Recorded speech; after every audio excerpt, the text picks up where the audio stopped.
para este último momento de esta jornada, que es realmente un momento muy importante dentro de este día dedicado al ver. Se trata de ver ahora una realidad latinoamericana cruel, pero también, como es toda realidad martirial, germen de resurrección. Es una presentación entonces muy pascual, donde la muerte y la vida coexisten, o la vida emerge de esa muerte. Juan Hernández Pico nació en el País Vasco hace 79 años, pero hace muchísimos años que está en Centroamérica. Hace 40 que se ha nacionalizado guatemalteco. Sigue siendo vasco y es profundamente latinoamericano y guatemalteco. En este momento está en la directiva de la UNCA de El Salvador, donde es una junta, hay 4 jesuitas, es uno de ellos, y 3 mujeres laicas. Así está compuesta ahora la junta directiva de la UNCA. Entonces, él nos va a hablar de esa experiencia martirial, de esa experiencia tan nuestra, tan dolorosa, pero tan fecunda. Piquito ha compartido la vida y ha perdido, ganado, pero perdido en profundo dolor la vida de muchos amigos, de muchos compañeros jesuitas, laicos, también Monseñor Romero. Como hablábamos antes, hay algunos mártires que son como emblema, ¿verdad? Y tuvimos la beatificación de Romero este año. Pero hay una nube de testigos de mujeres y de varones que han regado con su sangre nuestras tierras. Todo esto él lo va a conversar esta noche con nosotros, pero antes una especial recomendación a un libro que por suerte lo trajo también para vender. Luchar por la justicia al viento del espíritu. Autobiografía y esbozo de historia de mi generación. Juan Hernández Pico es el autor. Yo ya lo he leído, es un libro realmente entrañable. Es la historia de su vida entramada con la historia de los pueblos centroamericanos. Es una historia de los jesuitas en su opción. Es una historia que realmente recién a alguien se la recomendaba. Y bueno, él va a conversar parte de eso en esta noche para nosotros. Así que le agradecemos mucho su presencia.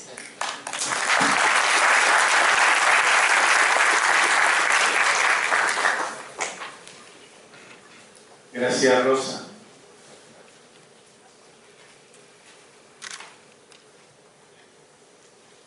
El tema es el espíritu y la autoridad de los mártires. Yo siento en estos momentos lo que siento antes de hablar siempre, un pánico bastante grande. Y más con este tema. ¿Cómo voy a hablar de los mártires yo si no he sido mártir? Bueno, me ha tocado a veces ser perseguido, a veces ser exiliado, pero no he sido mártir, ¿verdad? Entonces vamos a ver cómo salimos del paso, ¿verdad? Creo yo que si los obispos se hubieran hecho una pregunta parecida antes de empezar el sínodo, ¿cómo podríamos hablar de la familia si solo hemos sido nietos, hijos o hermanos y nunca padres o madres? Todo habría sido diferente. Otro signo habría sido posible. Entonces, por eso digo, ¿verdad? ¿Cómo voy a hablar de los mártires si no he sido mártir? Bueno, voy a hablar así. Primero, Rosario me pidió que hubiera en esta charla bastante de testimonio personal. Eso implica el que haya mucha relación con los sacerdotes jesuitas que murieron mártires, fueron asesinados a la vez en la UCA. Y esa es la primera parte de mi charla. La segunda es un trozo del Evangelio de Juan que presenta al Espíritu siendo abogado frente al mundo, ¿verdad? Y la tercera es el planteamiento a partir del último texto de Juan, de la última parte del texto de Juan, en el capítulo 16, ¿verdad? La última parte es, a lo mejor terminamos en picado, ¿verdad? Para hacer honor a lo de Piquito, ¿no? Pero entonces, la última parte es un poco, pues que el martirio es una reflexión teológica en realidad. Lo primero que hay en el martirio es un asesinato. Y el asesinato nos lleva al reino del mal y a un problema que nos persigue hasta hoy. Y comienzo ya. Disculpen que lea porque no tengo la capacidad de mi tocayo, Juan Luis Hernández, de recordar de memoria todo esto. Mi insistente pregunta era: ¿con qué pensamientos habrán vivido los mártires la inevitable cercanía de su propia muerte? Muchas veces me he preguntado qué pensarían o qué se comunicarían entre sí los mártires de la UCA, mis hermanos jesuitas, cuando sintieron que los iban a matar. Al revés que de los mártires cristianos de los primeros siglos, no tenemos en este caso actas, porque no hubo juicio y condena y ejecución judicial. Pero sí nos han quedado algunos fragmentos atestiguados de lo que aconteció. De Nacho, José Ignacio Martín Baró, sabemos por una testigo fuera de toda sospecha, Lucía Serna, que le escuchó y que a su vez fue por su testimonio perseguida, incluso en Miami, en los Estados Unidos, por el FBI, que al sentir los golpes sobre la puerta que daba a la capilla de Jesucristo Liberador, fue a abrir a los soldados y les gritó, lleno de indignación: esto es una injusticia, ustedes son carroña. Esa noche Nacho había hablado por teléfono con su hermana Alicia y le había dicho que estaban rodeados por el ejército. Y sus palabras: escucha, escucha, ¿oyes cómo suenan las bombas? Ella le preguntó cuándo se iba a terminar eso. Y Nacho, según el testimonio de Alicia, le contestó: tienen que haber muchas muertes todavía. De Ignacio de Acuría sabemos, por la declaración judicial de uno de los soldados asesinos, que se dirigió con calma, al menos exterior, a los que golpeaban la puerta de entrada a la casa junto a su cuarto y les pidió: espérense, ya voy a abrirles, pero no hagan desorden. La escena de cómo los encontraron al amanecer del día 16 de noviembre nos comunica que los soldados sacaron de la casa a 5 de los 6 jesuitas y les ordenaron tumbarse boca abajo sobre la grama. Quedaba Joaquín López y López, el tío Quín le decíamos, el único salvadoreño de nacimiento, ya entrado en sus 70 y enfermo de cáncer, director de Fe y Alegría, a quien no sacaron al patio los soldados porque no lo vieron cuando abrieron las puertas de las habitaciones. Se había escondido detrás de su puerta. Cuando escuchó el silencio inmenso que siguió a los asesinatos después de que los soldados lanzaron llamas contra varios archivos y un retrato de Monseñor Romero y dispararon al corazón de otro retrato del mismo Romero, salió al corredor, pero se encontró con los asesinos que le apuntaban y dijo: no me vayan a matar, porque yo no pertenezco a ninguna organización. Un soldado le disparó y un sargento lo remató ya caído en el corredor. De este sargento tenemos su testimonio. Mientras tanto, otros 2 soldados escucharon gemidos en la habitación donde habían dormido esa noche la señora cocinera de nuestro teologado y su joven hija, porque en su casita, junto al portón oriental de la UCA, ahí era vigilante su esposo, no habían podido conciliar el sueño la noche anterior y dispararon mortalmente contra Julia Elba y Celina cuando la madre intentaba cubrir a su hija. Justo antes de que los asesinos empezaran a disparar, una vecina asegura haber oído una especie de cuchicheo acompasado como salmodia de un grupo en oración. Pero especialmente me he preguntado yo sobre Ignacio Ellacuría. ¿Qué habrá pensado al intuir destruidos sus razonamientos para no abandonar su casa? Con sus compañeros había analizado la situación y había razonado que después del cateo, registro, del ejército en las oficinas del centro Monseñor Romero y en su propia vivienda, sin haber encontrado armas ni ningún otro indicio de colaboración con la ofensiva del Frente Farabundo Martí para la Liberación Nacional, estaban aún más seguros que antes. ¿Por qué que antes? Ignacio siempre había pensado que matarlo a él sería irracional, porque dañaría mucho más la causa del mismo ejército y de la derecha gobernante.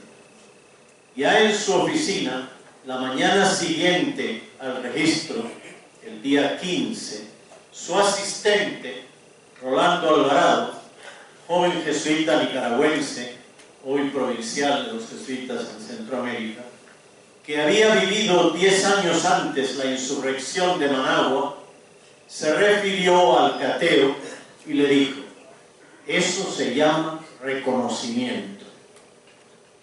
¿No debería usted irse a otro lado? Pero Ignacio no quiso escuchar lo que llamó paranoia y se mantuvo en su tesis.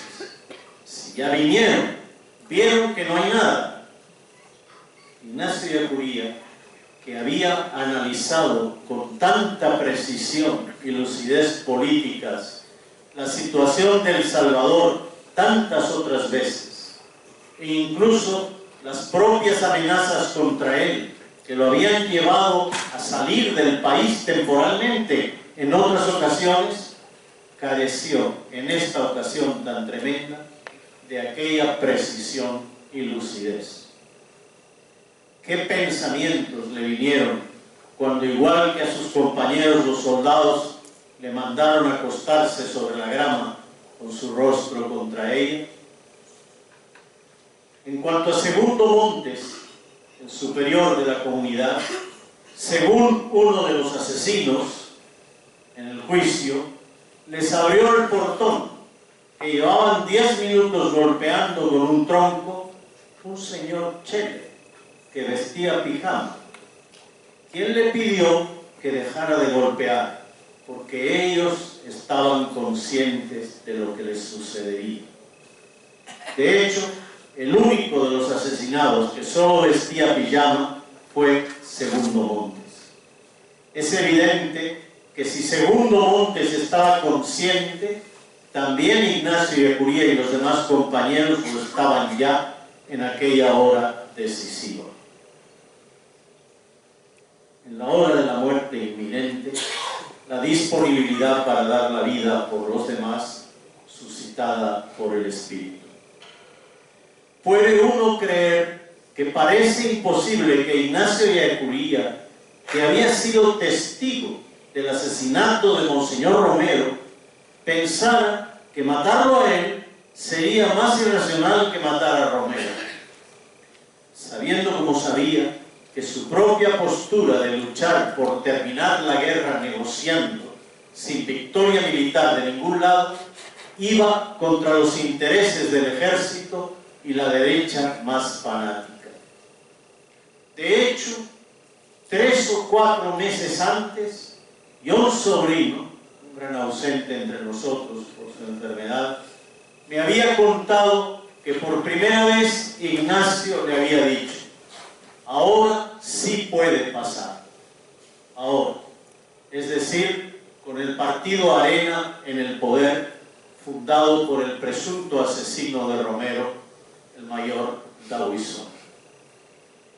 Yo creo hoy que en la decisión de Ignacio de quedarse en su casa de la UCA hubo probablemente una corriente inconsciente, subliminal, que sin embargo afloró, por ejemplo, en otra parte de la respuesta que dio a su asistente Rolando Alvarado a continuación de la que ya he citado.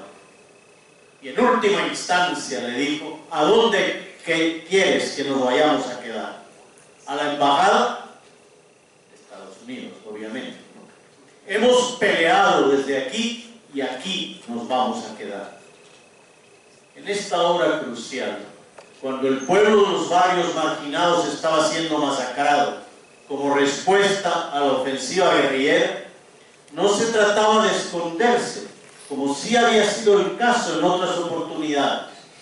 Por otro lado, la disponibilidad para esta decisión se lee entre líneas en uno de sus últimos artículos.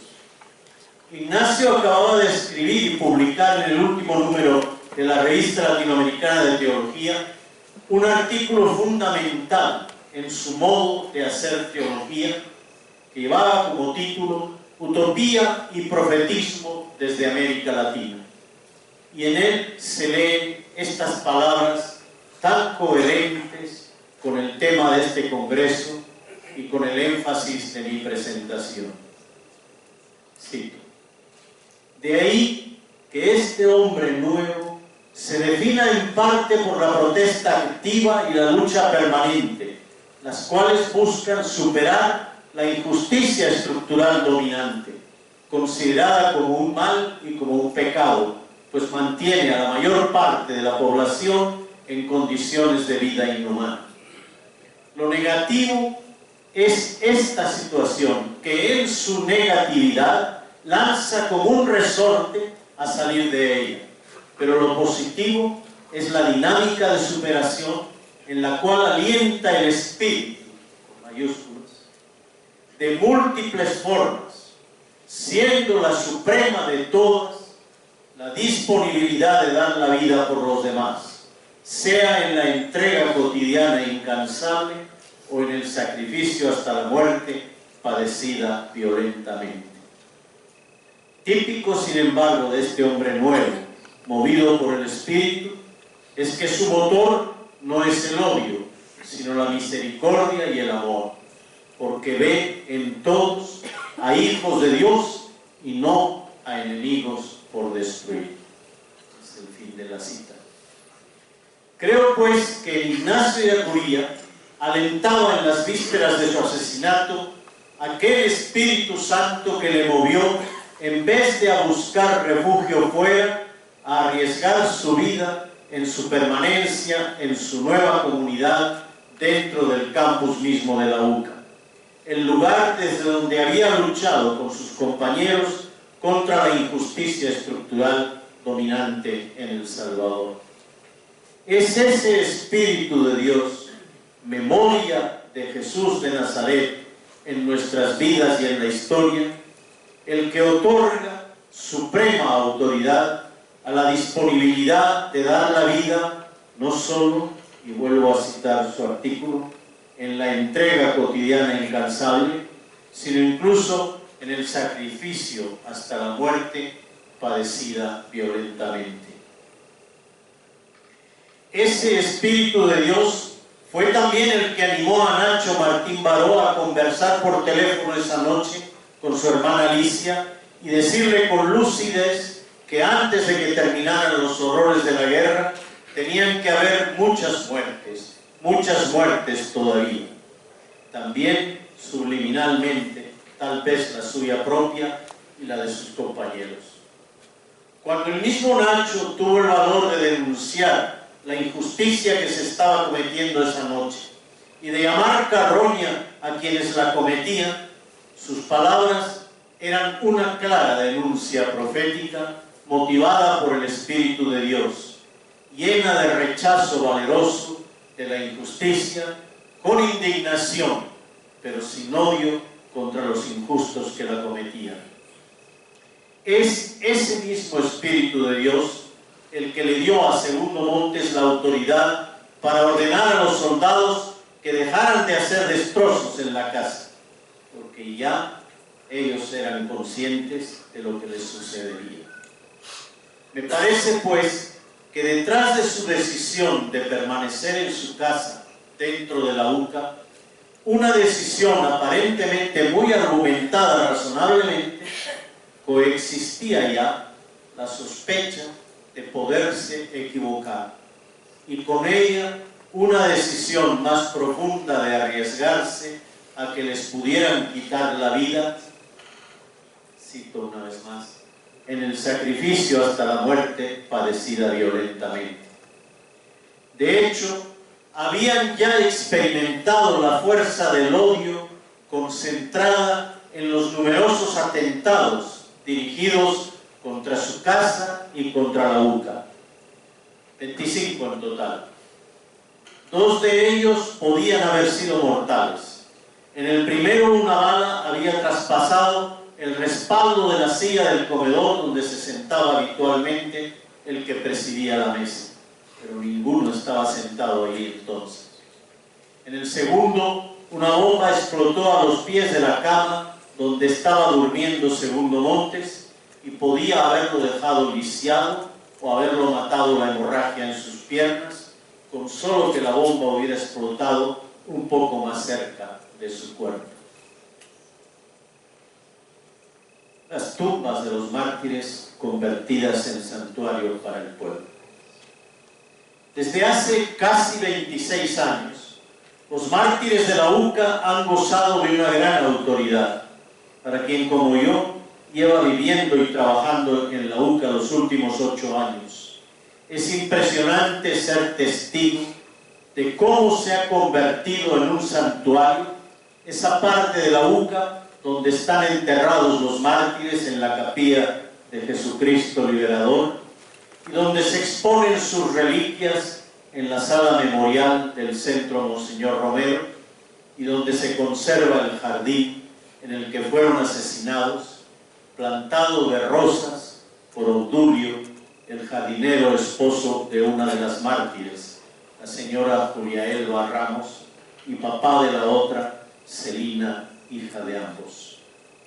Muchísimas escuelas y colegios del Salvador hacen que sus alumnas y alumnos visiten esa parte de la UCA durante el año y muchos años a lo largo de sus estudios.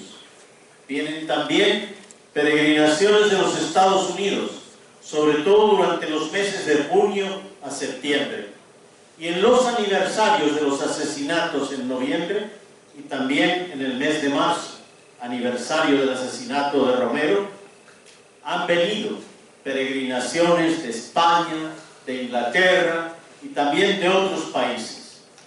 Personalidades latinoamericanas como el presidente Rafael Correa de Ecuador y la Premio Nobel de la Paz Rigoberta Menchú, por citar solo 2, han visitado las tumbas. Igual o más todavía ha ocurrido con los lugares que recuerdan a Monseñor Romero. La capilla del Hospitalito para Cancerosos Terminales, donde fue asesinado durante el ofertorio de su última Eucaristía. Su austera vivienda en los terrenos del mismo Hospitalito, en cuyo patio están enterradas las vísceras incorruptas del arzobispo mártir. y la tumba de Monseñor, primero en el lado derecho del crucero de catedral. Es famosa la fotografía de Juan Pablo II arrodillado ante ella en 1983. Y luego en la cripta de catedral, donde su sepulcro ocupa el espacio central ante la pared circular que alberga las tumbas de los anteriores arzobispos y de su sucesor, Monseñor Arturo Rivera Damas, salesiano, que continuó su proyecto pastoral. Hay una comunidad de la cripta que celebra la Eucaristía los domingos a las 10 de la mañana, y todos los días esa cripta está llena de peregrinaciones y visitantes particulares. Y así pasa también con la iglesia parroquial del Paisnal, el pueblo donde nació y fue asesinado el sacerdote jesuita Rutilio Grande y dos de sus compañeros laicos.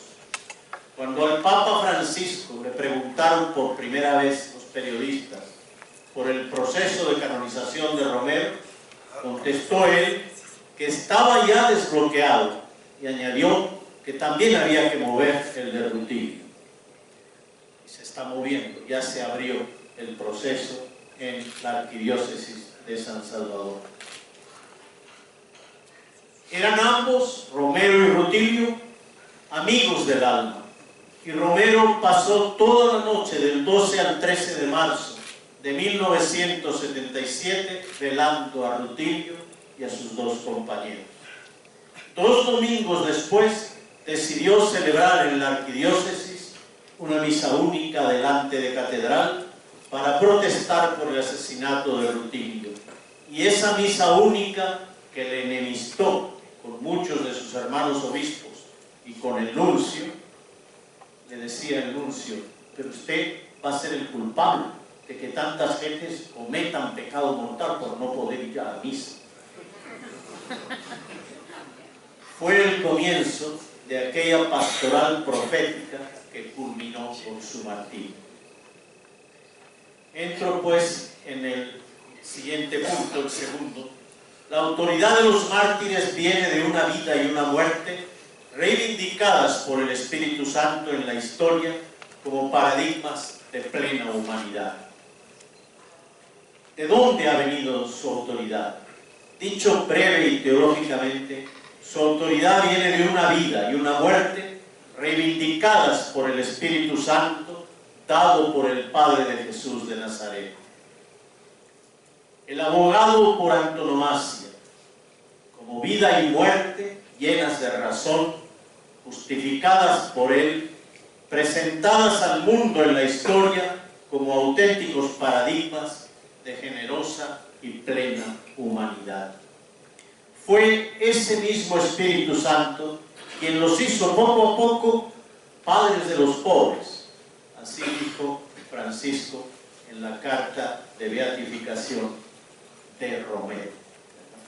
Y les enseñó a comprender la mayor gloria de Dios como la mejor vida de los pobres. Gloria Dei vivens pauper. La gloria de Dios es la vida de los pobres, decía Ireneo. Y lo repitió Romero en Lovaina, cuando le concedieron el doctorado honoris causa. Y fue también este mismo Espíritu quien los hizo, muy a su pesar, no pocas veces, como dice Jeremías, hombres de pleitos y contiendas con todo el mundo. Pienso que tanto los y las mártires de la UCA, como antes el mártir Rutilio Grande, los otros 5 sacerdotes asesinados durante los 3 años de ministerio arzobispal de Monseñor Romero, sobre todo el mismo Monseñor, ya beatificado y antes declarado San Romero de América por el obispo Pedro Casaldáliga y por mucho pueblo, y tantos otros mártires laicos del pueblo salvadoreño y de muchos otros lugares de Centroamérica y de toda América Latina, de África, de la India, etcétera, etcétera, todos ellos han revivido aquellas palabras que el Evangelio de Juan pone en boca de Jesús sobre el Espíritu Santo. Si no me voy, no vendrá nunca el Paráclito. Si me voy, se lo enviaré. Cuando Él venga, le probará al mundo que hay pecado, justicia y sentencia. Primero pecado, porque no creen en mí. Luego justicia, porque voy al Padre y no me verán más. Por último, sentencia, porque el príncipe de este mundo ha sido condenado. Es el capítulo 16 del Evangelio de Juan, de los versos 7b al 10. Lo primero, el pleito que el Espíritu Santo entabla con el mundo por la muerte de los mártires. El Paráclito, en este contexto tal vez traducido mejor como abogado, aparece antes en el cuarto Evangelio como sinónimo del Espíritu Santo, en muchos versos, especialmente en Juan 14, 26.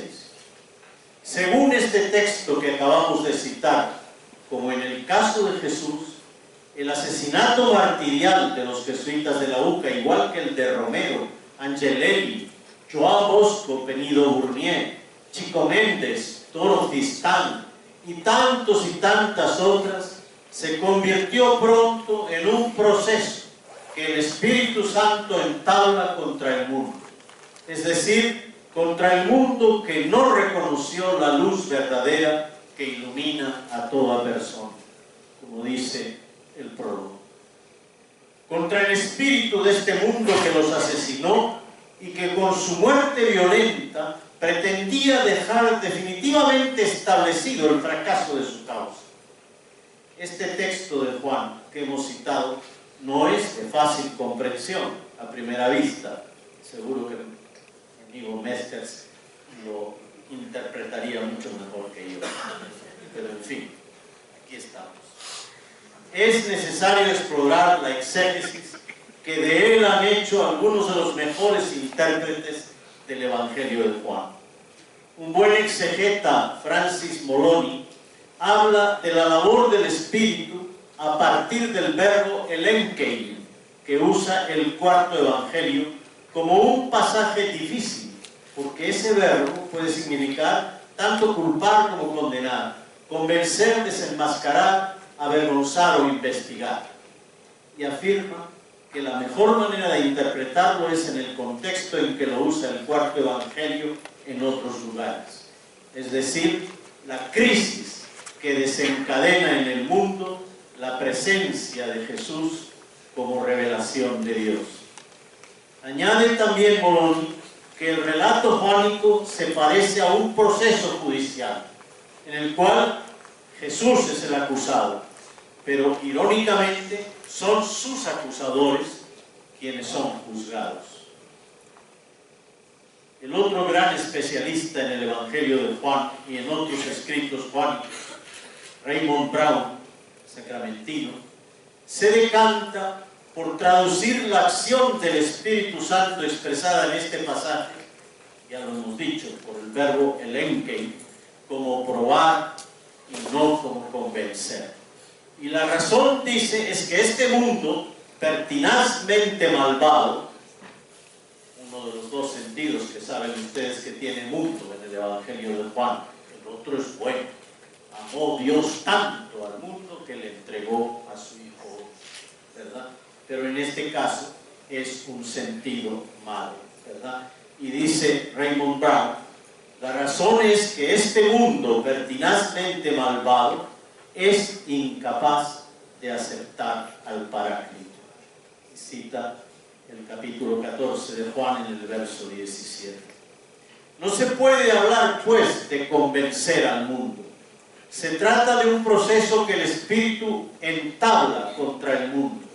Pero es un proceso que tiene lugar no en un juicio público, ni siquiera en el sentido de un juicio final apocalíptico, sino en la conciencia de los discípulos de Jesús, que al recibir la prueba de la derrota de este mundo, lo desafían manteniendo la inocencia y la verdad de Jesús frente al juicio histórico que acabó en su crucifixión. El Espíritu, el abogado, prueba su culpa a los que detentan el poder y la riqueza en El Salvador. La prueba que el Espíritu muestra a los discípulos tiene tres elementos: culpa, justicia y sentencia. El evangelista desarrolla luego estos elementos. Primero, culpa, dice, porque no creen en mí.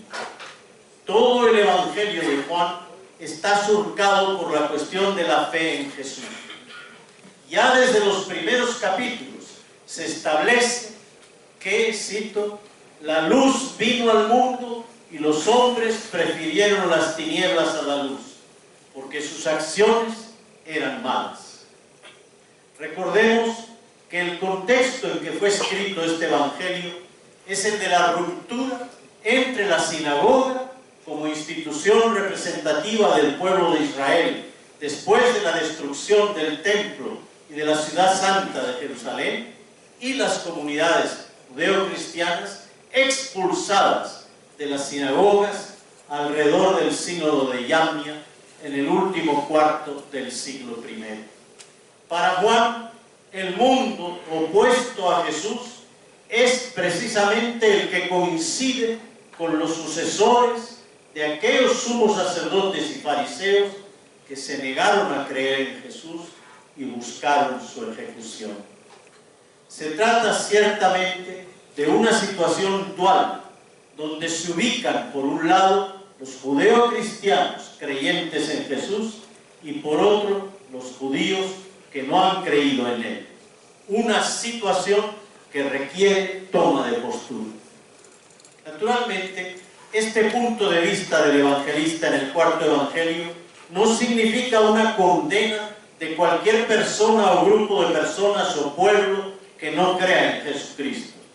Como muy bien dijo el Vaticano II, y cito, la persona cristiana conformada con la imagen del Hijo, que es el primogénito entre muchos hermanos, recibe las primicias del Espíritu, las cuales la capacitan para cumplir la ley nueva del amor. Continúa el mismo número 22 de Gaudium et Spes. Esto no vale solamente para los cristianos, sino también para todas las personas de buena voluntad en cuyo corazón obra la gracia de modo invisible. Repitamos que el evangelista está escribiendo en una situación de confrontación, en la que alrededor de la fe en Jesucristo se desencadena la necesidad de una opción y una alternativa fundamentales que solo admiten el sí a la luz o la persistencia en las tinieblas. Una situación bien delimitada por el sumo sacerdote Caifás cuando dijo cínicamente: no entienden nada, no ven que es mejor que muera uno solo por el pueblo y que no perezca toda la nación. Una situación contrapuesta, dual, analógicamente parecida, es la que también se presenta cuando amenaza el asesinato de los jesuitas de la UCA, que luego será reflexionado teológicamente como martirio. Esta era la situación tal como la emisora del ejército salvadoreño, Radio Cuscatlán, lo estaba proclamando al airear llamadas telefónicas que planteaban esta exigencia: deberían sacar a Yacuría para matarlo a escupidas. O como la vio el vicepresidente Merino de aquel entonces, que se atrevió a proclamar que los jesuitas habían envenenado las mentes de la juventud salvadoreña. Y esta fue también la situación como la definieron en la noche del 15 al 16 de noviembre de 1989 los miembros del alto mando militar de El Salvador, señalados en el informe de la verdad de la ONU en 1993 como autores intelectuales de los asesinatos de la UCA. Y así la definió el coronel Benavides, director de la Academia Militar y jefe de la defensa del sector donde se encontraba la UCA, cuando comunicó al teniente Espinosa la orden de asesinar que había recibido del alto mando. Y cito: esta es una situación donde son ellos o somos nosotros. Vamos a comenzar por los cabecillas. Dentro del sector nuestro tenemos la universidad y ahí está Ellacuría. Así había sido definida la situación también 12 años antes, cuando los medios de comunicación salvadoreños quedaron inundados en 1977 por ataques contra la Iglesia Católica que presagiaban la persecución inaugurada por el asesinato del padre Rutilio Grande. Me acuerdo de haber comentado con mis compañeros jesuitas entonces que nunca había leído yo comunicados y análisis noticiosos que respiraran tanto odio. Haga patria, mate un cura, se leía en las octavillas esparcidas por la primera avenida poniente de San Salvador, delante del santuario y del Seminario Mayor de San José, al final del funeral del canciller Borgonovo, secuestrado y asesinado por grupos revolucionarios. Y una hora más tarde estallaba la noticia del asesinato del padre Alfonso el Chino Navarro, párroco en la iglesia de la colonia Miramonte. Los escuadrones de la muerte fueron matando cura tras cura durante los 3 años de arzobispado de Monseñor Romero, intentando acorralarlo, atemorizarlo y obligarlo a deponer su postura profética y a callar su denuncia de la injusticia. Rutilio Grande, Alfonso Navarro, Ernesto Barrera, Octavio Ortiz y sus 4 compañeros jóvenes, Rafael Palacios y Alirio Napoleón Macías, fueron los nombres de los 6 curas que fueron asesinados en los 3 años de arzobispado de Monseñor Romero antes de su muerte misma. Finalmente, mataron también al mismo Monseñor Romero. Él llevaba muy dentro la seguridad de que atentarían contra él. Habían atentado ya contra su voz, dinamitando la emisora de radio YSAX que transmitía sus homilías dominicales. Le llegaban amenazas cada vez más duras. Lo expresó él mismo así, y cito: aunque me maten, si morimos con la conciencia tranquila, con el corazón limpio de haber producido solo obras de bondad, ¿qué me puede hacer la muerte? Y en el mismo día reflexiona sobre los sacerdotes que le han matado y dice: sí, sé que están así, dándonos el estímulo de haber sabido morir sin miedo, porque llevaban su conciencia comprometida con esta ley del Señor, la opción preferencial por los pobres. Así, el 2 de septiembre de 1979, en una homilía, y un mes antes de su asesinato, el 24 de febrero de 1980, se expresaba así, y cito: espero que este llamado de la Iglesia no endurezca aún más el corazón de los oligarcas, sino que los mueva a la conversión. Compartan lo que son y tienen. No sigan callando con la violencia a los que estamos haciendo esta invitación, ni mucho menos continúen matando a los que estamos tratando de lograr que haya una más justa distribución del poder y de las riquezas en este país. Y hablo en primera persona porque esta semana me llegó un aviso de que estoy yo en la lista de los que van a ser eliminados la próxima semana. Pero que quede constancia de que la voz de la justicia nadie la puede matar ya. No puede estar más claro que se trataba de la misma situación de contraposición dual que enfrentó al final del siglo I a los judíos y a los judeocristianos.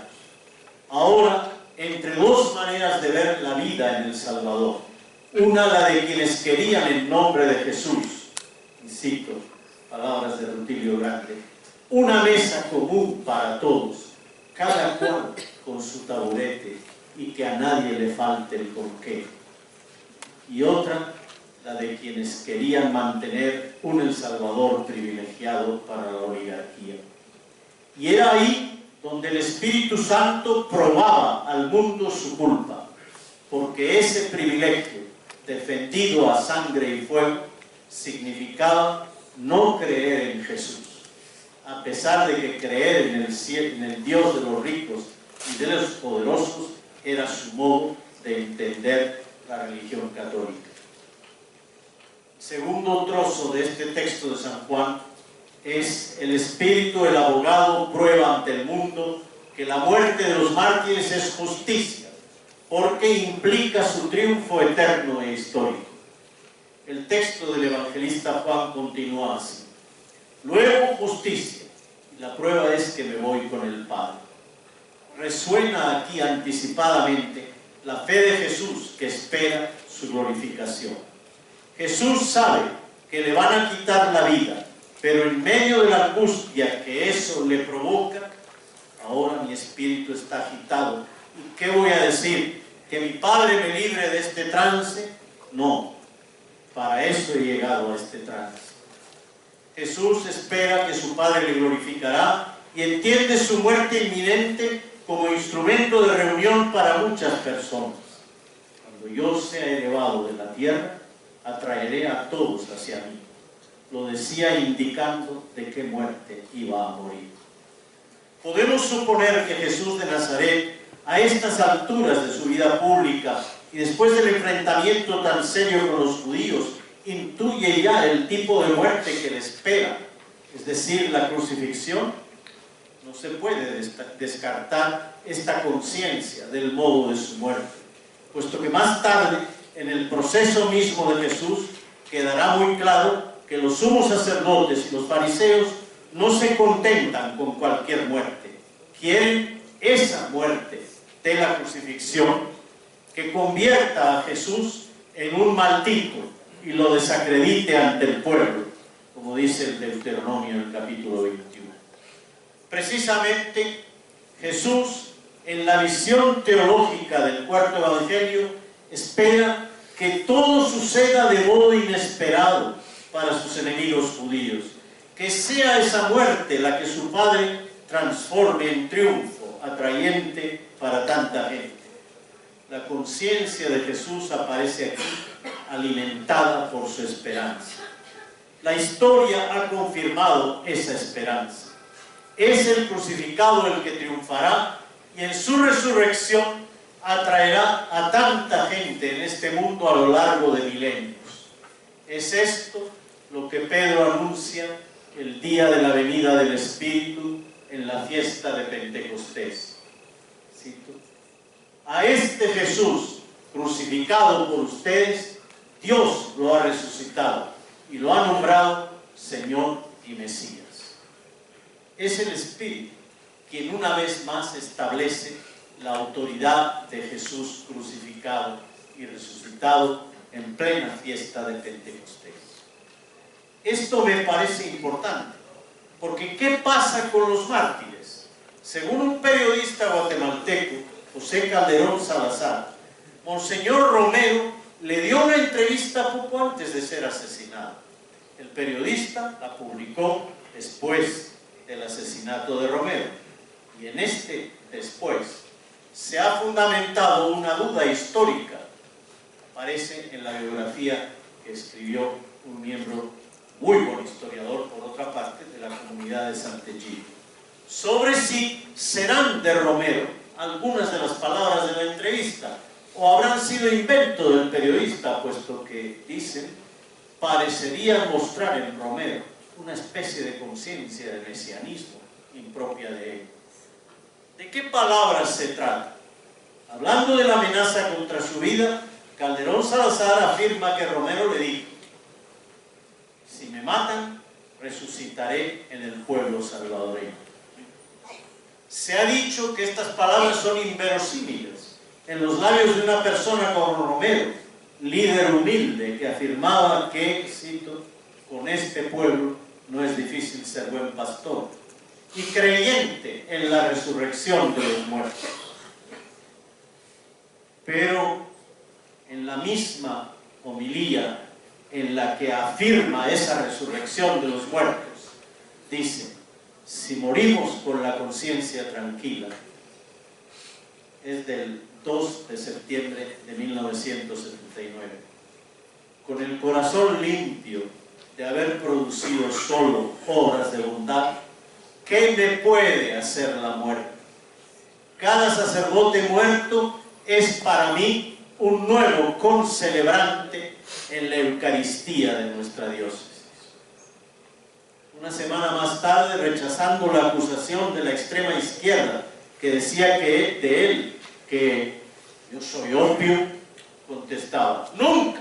Estoy diciendo que precisamente esta manera de hablar de la trascendencia es para excitar más la promoción de lo histórico, de lo social, de lo económico, de lo político. Y estoy diciendo que Dios no solo ha hecho el cielo después de la muerte para la gente, sino que ha hecho esta tierra también para todas las personas. Esto no es obvio. Finalmente veamos este testimonio de su fe en la resurrección en una fecha más cercana a su asesinato. Sí. A quienes caen en la lucha debemos considerarlos siempre presentes entre nosotros. No solo porque se mantienen en el recuerdo de los que continúan sus luchas, sino también porque la trascendencia de nuestra fe nos enseña que con la destrucción del cuerpo no termina la vida humana, sino que esperamos que por la misericordia de Dios es tras la muerte cuando los hombres alcanzaremos la liberación plena y absoluta.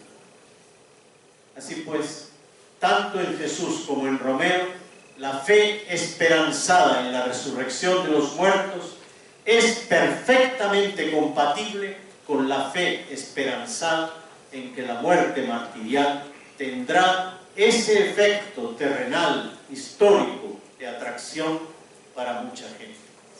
La muerte de Jesús, entonces, y la muerte de los mártires se muestra como justicia producida por el Espíritu, el abogado que la deja en claro en su pleito contra el mundo.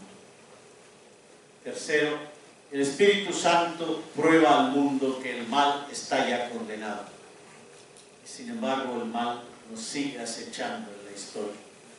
Solo la fe esperanzada en el Espíritu Santo, abogado de los mártires en la historia, permite afirmar la derrota definitiva del mal. El texto del evangelista Juan que estamos considerando termina así: por último, sentencia, porque el príncipe de este mundo ya ha sido condenado. Evidentemente se trata de una afirmación paradójica. Por un lado, el escrito neotestamentario que llamamos Carta a los Hebreos, por ejemplo, es una prueba de esta fe en la derrota del enemigo que puso a prueba a Jesús al principio de su ministerio público y que continuó en su lucha durante toda la duración de su vida. Hebreos nos transmite la fe de algunas comunidades cristianas de que la participación de Jesús en la condición humana tuvo como una finalidad, y cito, anular con su muerte al que controlaba la muerte, es decir, al diablo, y liberar a los que por miedo a la muerte pasan la vida como esclavos. Está en el capítulo 2, en los versos 14 y 15. Que el miedo a la muerte esclaviza no pocas veces es una experiencia que aún sigue vigente. Lo que, según el evangelista Juan, ocurre es que esa acción del Espíritu, del abogado, de enjuiciar al mundo, es un recuerdo poderoso de que la muerte de Jesús es liberadora. En la noche agónica del huerto de los olivos, los evangelios sinópticos narran que Jesús pidió a su Padre: Abba, Padre, tú lo puedes todo, aparta de mí este cáliz, pero no se haga mi voluntad, sino la tuya. Jesús evidentemente fue presa de ese miedo brutal a la muerte y sobre todo a una muerte injusta. Un texto cristológico moderno de los hermanos Vigil, en un tal Jesús, traduce la súplica de Jesús así, y cito: Padre, ellos quieren taparnos la boca, quieren ahogar la voz de los que reclamamos justicia. Que no se haga la voluntad de ellos, sino la tuya. Que no ganen ellos, los poderosos, los hombres sanguinarios, sino que ganes tú, el Dios de los pobres, nuestro defensor. Fin de la cita. En su última homilía, en una misa de aniversario de la mamá de un periodista independiente, Romero dijo estas palabras a propósito del texto del grano de trigo que muere. Y cito: acaban de escuchar el Evangelio de Cristo, que es necesario no amarse tanto a sí mismo, que se cuide uno para no meterse en los riesgos, en la vida que la historia nos exige. El que quiera apartarse del peligro perderá su vida. En cambio, aquel que se entrega por amor a Cristo al servicio de los demás, éste vivirá como el granito de trigo que muere. Si no muriera, se quedaría solo. Solo deshaciéndose produce la cosecha. Fin de la cita. Enseguida se escuchó el disparo que cegó su vida. Hemos dicho que cuando el evangelista nos anuncia que el príncipe de este mundo está condenado, no podemos evitar que nos suene a una afirmación paradójica, incluso increíble. Tanto en la muerte de Jesús de Nazaret como en la de Romero y los demás mártires, nos parece que es el mal el que nos esclaviza y que Dios no escucha nuestra petición en el Padre Nuestro: líbranos del mal. En la primera carta de Juan, la paradoja estalla con fuerza. Por un lado, el autor escribe a las comunidades del discípulo amado y les dice, cito: les escribo a ustedes porque han vencido al mal. Pero en el último capítulo de la carta se afirma que, cito, el mundo entero pertenece al mal. Tanto los asesinos de Romero como los de Rutilio, o los de los sacerdotes diocesanos asesinados antes que Romero, como los asesinos de los jesuitas de la UCA y los que asesinaron a Enrique Álvarez Córdoba y a sus compañeros del Frente Democrático Revolucionario y a tantos otros sencillos cristianos del pueblo en El Salvador y cristianas, creyeron haber resuelto el problema, pero mucha gente en el pueblo salvadoreño recogió su sangre e hizo de ella símbolo de liberación. Con la crucifixión de Jesús, los sumos sacerdotes creyeron haber triunfado, pero pocas horas después ya estaban queriendo armar una conspiración para quitar fuerza a la desaparición de su cuerpo, así lo cuenta Mateo. Sin embargo, una mirada profunda, como la del evangelista Juan, descubre que los asesinos no tendrían ningún poder si no se lo hubiera dado Dios. ¿Qué quiere decir esto? Tras del horror y el impasse del mal histórico, hay un acompañamiento de Dios en la historia, que no sufre el mal, pero sí reclama por él. Y no hay más que acordarse del reclamo de Dios cuando Caín mata a Abel. Y lo ubica dentro del llamado de Dios a la lucha por la justicia con amor. En última instancia, un llamado vencedor. Un excelente exegeta nos dice, Oriol Tuñi, si Pilato desempeña un papel en este juicio, ese papel está totalmente supeditado al proyecto de Dios. No hay nada que quede fuera de este horizonte. Jesús ha recordado a Pilato el marco de su actuación. Quien lleva la batuta es Jesús. Es cierto que esta es una visión teológico-bíblica y que históricamente Jesús fue ejecutado, a fin de cuentas, porque se había convertido en una espina para el establishment político-religioso. Así lo dice James Dunn en el cristianismo en sus comienzos. Pero también es cierto que según la visión teológica del cuarto evangelista, aunque Pilato lo ignore, la razón de que posea un poder del que ahora presume no está en que tenga a los legionarios bajo su mundo. Tiene poder porque Dios le ha asignado un papel en la obra. Pilato tiene poder sobre Jesús por ser el prefecto de Judea aquel año, igual que lo tuvo Caifás por ser sumo sacerdote aquel año. En la historia, la humanidad tiene su autonomía, pero Dios actúa en rescate escatológico de la bondad de la historia y en propuesta paradigmática de que quienes en ella se dejan mover y actúan con ese auténtico amor que tiene autoridad porque está dispuesto a mantenerlo hasta dar la vida, actúan con la fuerza del Espíritu Santo.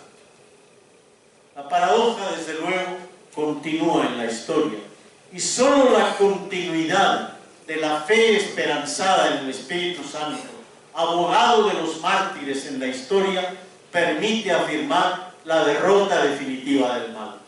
El Espíritu Santo mantiene vigente en la historia el enjuiciamiento del mundo y pocas experiencias cristianas tienen tanta autoridad para mantener viva la condena de las fuerzas del mal como haber sido testigos de la sangre de los mártires.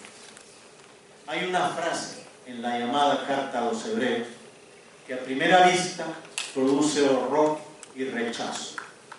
La frase: sin derramamiento de sangre no hay perdón.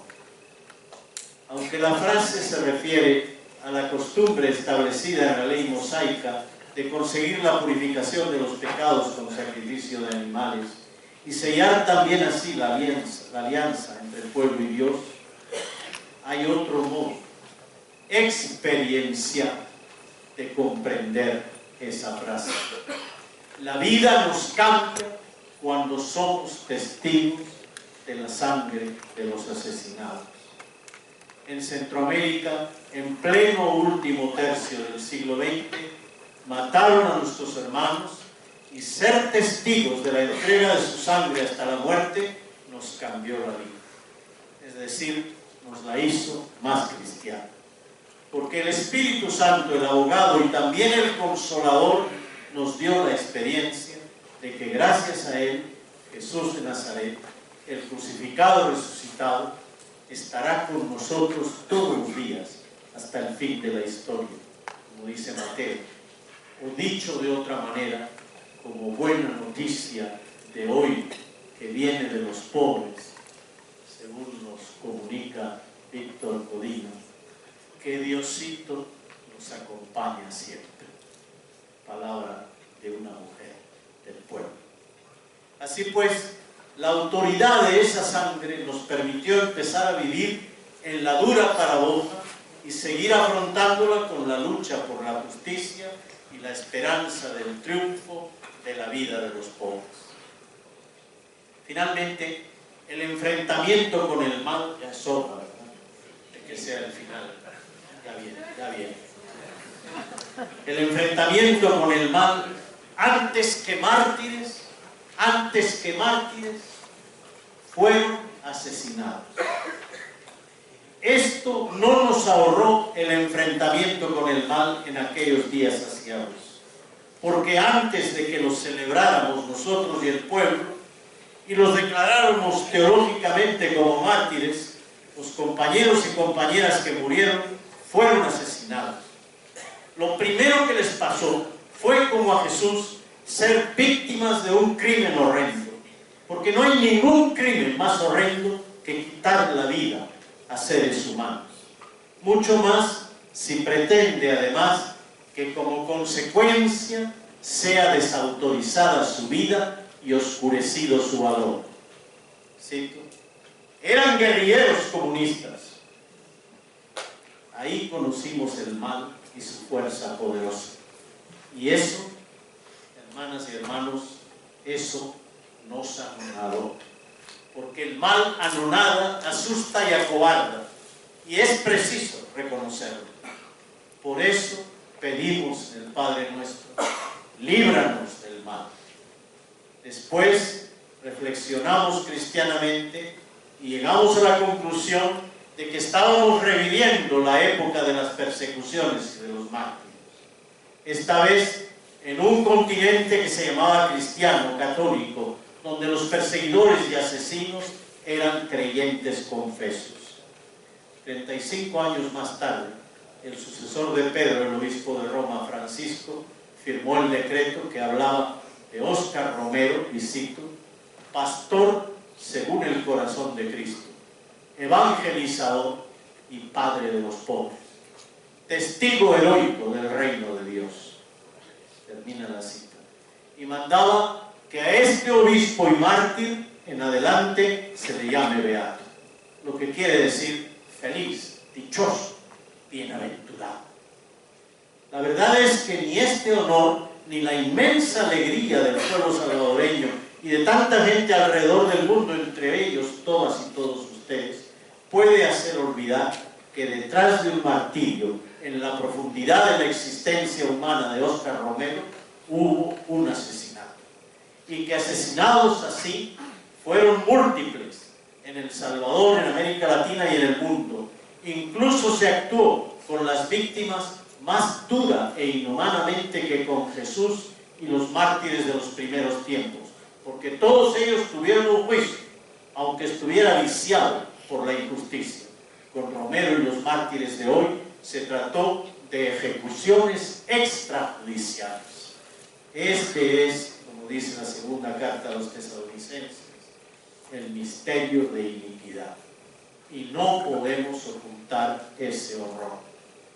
Rutilio Romero, Ignacio de Acuría y sus compañeros y compañeras mártires confrontaron a El Salvador con su propia verdad. Rutilio, con ocasión de la expulsión del país de un párroco colombiano, habló en una misa de protesta menos de un mes antes de su asesinato y dijo con toda lucidez que si Jesús pasara la frontera del Salvador desde Honduras, no lo dejarían hoy avanzar desde Chalatenango, la capital del departamento más norteño, ni le dejarían llegar a San Salvador. Palabras de Rutilio, lo detendrían ahí y duro con él hasta hacerlo callar o desaparecer, y tampoco dejarían pasar la Biblia más allá. Romero pensaba con firmeza que la hora que le tocaba vivir en El Salvador era una hora de lucha entre la verdad y la mentira. Lo recordaba en el primer aniversario del asesinato del padre Alfonso Navarro. Con gran valentía enfrentaba al poder político, económico y militar con la verdad de la represión, de la pobreza y del encubrimiento de la verdad en el país con la injusticia. Y Acuría y sus compañeros hacían lo mismo desde la universidad, en sus cátedras de la realidad nacional y en sus investigaciones sobre los refugiados, los derechos humanos violentados y la sociedad salvadoreña y latinoamericana en estado de conflicto. Y todo ello desde la contemplación del pueblo reprimido y violentado como hermano de Jesús en su suerte. Ustedes, les dijo Romero a los vecinos de la ciudad de Aguilares, que tras el asesinato de Rutilio Grande, su párroco, habían sido cercados y reprimidos bárbaramente durante un mes, ustedes son la imagen del divino traspasado. Es así como en la ultrajada iglesia parroquial del mártir Rutilio Grande, Romero, como Jesús, movido por el Espíritu, probaba con su vida que había venido para dar testimonio de la verdad. Entre 26 y 35 años después, en El Salvador, Honduras y Guatemala, vivimos hoy una fuerza brutal que asesina a los pueblos de estos países a razón a veces de 60 muertes al año por cada 100.000 habitantes y más. Detrás de esta fuerza están los tráficos prohibidos y la codicia de dinero fácil, de no pocos jóvenes y hombres maduros, de barrios agrupados en pandillas. Solo asumiendo hoy este horror como terrible realidad en medio del gran acontecimiento de la convivencia humana y tratando de denunciarlo y enfrentarlo humanamente, podemos también asumir con fe esperanzada que el amor hasta dar la vida por los amigos es la fuerza profunda que en el corazón de los mártires atestigua su autoridad. La autoridad de los mártires que el Espíritu Santo, el abogado defensor, proclama en su juicio contra esa cara perversa del mundo que nos acosa. Muchas gracias.